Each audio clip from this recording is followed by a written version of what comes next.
What's up, everyone? Welcome back to What's Warhammer. I'm Gracier Rob, and today I have a trick for you straight from Ian Johnson of Excalibur Airbrushing.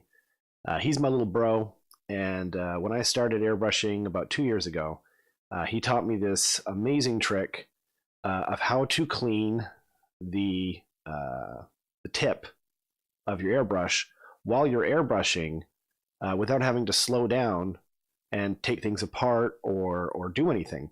And all you're going to need for this trick is isopropyl alcohol, or this, which you can't even tell what it is because the bottle has been so messed up after using it. You can tell which one of these bottles I use more often, by the way. Probably, you can probably tell, I should say. So this is lacquer thinner, and it just works so well for cleaning your airbrush. Full disclaimer though, it is noxious. It is bad for you. You should not breathe it in. You should, wear breathing protection when you're working with it. You should wear eye protection when you're working with it, and you should not touch it because it's not good for you. Okay. And honestly, you should probably, I should probably make those disclaimers, and I think I will, just in case. Wear the proper protection when you're working with any kind of solvent of any kind. Okay. But a lot of the time what you'll find is when you're airbrushing away, you're airbrushing and then you'll put it down for a second and you're mixing something, or you're just doing something, you have to answer a phone call. And when you go back, and I don't know if you can see or not, but the needle is in here, right? And it will dry right at the tip here. And it's very frustrating. And so my brother, before I even really started airbrushing, he taught me this trick. And to demonstrate it, what I've done here is I've never done this before specifically, but I've taken some GW Abaddon Black, and I've put it back in the, I had it out a second ago to show that that's what I was using, but it's a base paint. So it's, it's very thick. And so I just painted it on there, no thinning agent of any kind. It's totally dry. Like I left this for about 40 minutes. So it's just totally dry on both sides. And then what I'm going to do is I'm going to show you this nifty little trick. This is, I didn't think about, I thought everyone kind of knew about this just because I'm lucky enough to have a professional airbrush artist in the family, and I just assume that everyone knows about this kind of thing. But what you do is you just take some of the whatever you're trying to use to clean it, and you can use cleaner for this, but obviously it's not going to work as well. But if you buy some of these nifty bottles, what you can do is you can just stick the tip here, and then you can see it'll run down the Q-tip, and then when you just got a little bit dried on the tip, you just pull the needle back so it's not there, and then you just swirl this around and clean the inside. Now this is clean. So you're not going to see anything on the Q-tip, right? But then, and then when you put it over top where the needle is, and then you just slowly let the needle go back inside, and then you just spin it around, and it'll clean the tip off. And if the blockage is happening right here at the tip, you'll be able to just fire away again. It'll be really great. This won't protect you from having to clean out or siphon your paint, making sure there's no chunks within the paint. Like I saw a really cool trick that Steve Herner uses, which is he uses like a strainer, a really fine strainer, to keep the little chunks out of his paint. That will prevent you from getting blockages, that are going down into here. But and so this trick won't help you with that. So if you've got a problem with chunky paint, that's because you've got chunks in your paint. Dried little chunks in your paint.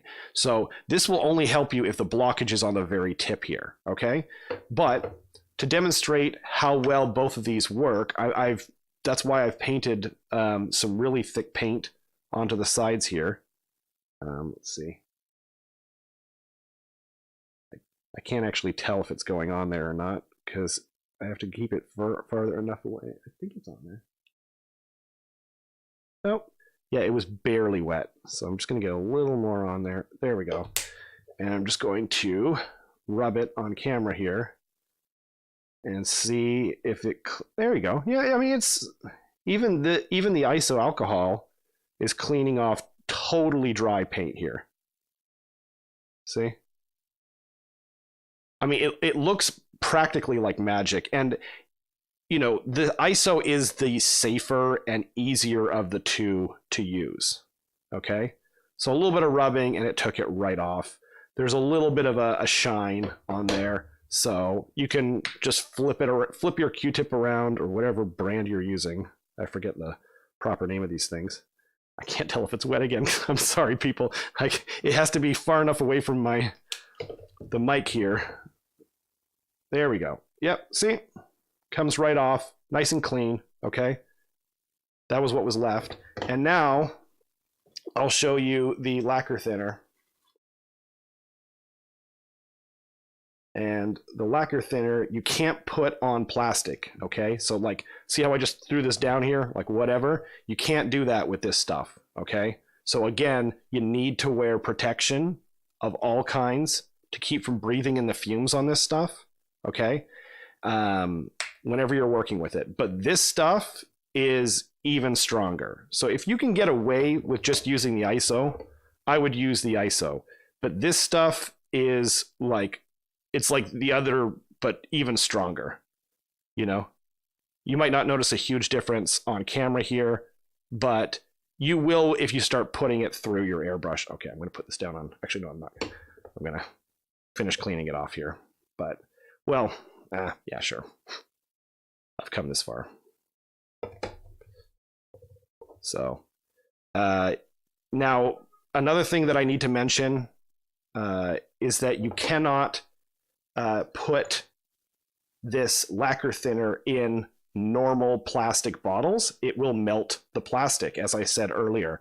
So you need to go to a proper company that knows what they're talking about and ask them what kind of plastic or whatever you want to use as a container. You can use it in, you know, you can put it in like a glass or something like that. But the problem is then you've got these open fumes sitting there. And also, you know, it's harder to put it on the tip like I was just doing with this stuff. Like this bottle is really fantastic because you can see there's a really small tip. You just cover the end and then you've got, you know, you've got it on your Q-tip.